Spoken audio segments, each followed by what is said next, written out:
Item ಯಾವುದೇ ಇರಲಿ try ಮಾಡಿ ಆಚಿ ಚಿಕನ್ ಮಸಾಲಾ. ಆಚಿ ಚಿಕನ್ ಮಸಾಲಾ. ಡಾಕ್ಟರ್ ರಾಜ್ಕುಮಾರ್ ಅಂದ್ರೆ ಅದು ಬರೀ ಹೆಸರಲ್ಲ, ಅದು ಶಕ್ತಿ. ಕನ್ನಡಿಗರಿಗಾಗಿ, ಕನ್ನಡಿಗರಿಂದ ಕನ್ನಡಕ್ಕಾಗಿ ಬಾಳಿ ಬದುಕಿದ ಮೇರು ನಟ. ಇಂದು ಹೊರನಟ ಡಾಕ್ಟರ್ ರಾಜ್ಕುಮಾರ್ ಅವರ 97ನೇ ಹುಟ್ಟುಹಬ್ಬ. ಅಣ್ಣಾವ್ರು ಆಗಲಿ 2 ದಶಕಗಳೇ ಉರುಳಿದ್ರೂ ಕೂಡ ಪ್ರತಿ ಕನ್ನಡಿಗರ ಮನಸ್ಸಿನಲ್ಲಿ ಅಚ್ಚಳಿಯದೆ ಹಾಗೆ ಉಳಿದುಕೊಂಡಿದ್ದಾರೆ. ಈ ಕುರಿತ ಒಂದು ರಿಪೋರ್ಟ್ ಇದೆ, ಬನ್ನಿ ನೋಡ್ಕೊಂಡು ಬರೋಣ.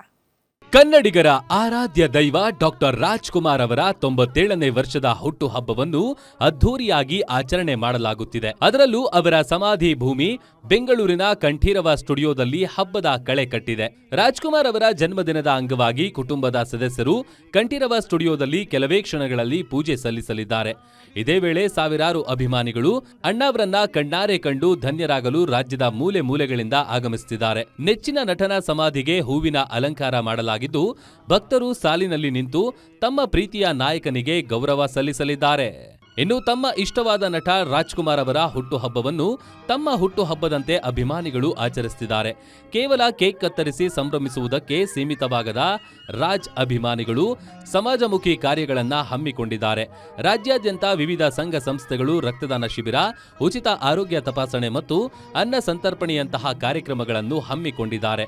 ರಾಜ್ಕುಮಾರ್ ಅವರು ಬದುಕಿದ್ದಾಗ ಹೇಗೆ ಶಿಸ್ತು ಮತ್ತು ಸರಳತೆಗೆ ಹೆಸರಾಗಿದ್ರೋ, ಇಂದಿಗೂ ಅವರ ಆದರ್ಶಗಳು ಕನ್ನಡಿಗರಿಗೆ ದಾರಿದೀಪವಾಗಿದೆ. ಚಿತ್ರರಂಗದ ಧ್ರುವತಾರಿಯಾಗಿ ಬೆಳಗಿದ್ರೂ ಸಹ ಸಾಮಾನ್ಯರಲ್ಲಿ ಸಾಮಾನ್ಯರಂತೆ ಬದುಕಿದ ಅವರ ಗುಣವೇ ಇಂದು ಅವರನ್ನು ದೈವತ್ವಕ್ಕೇರಿಸಿದೆ.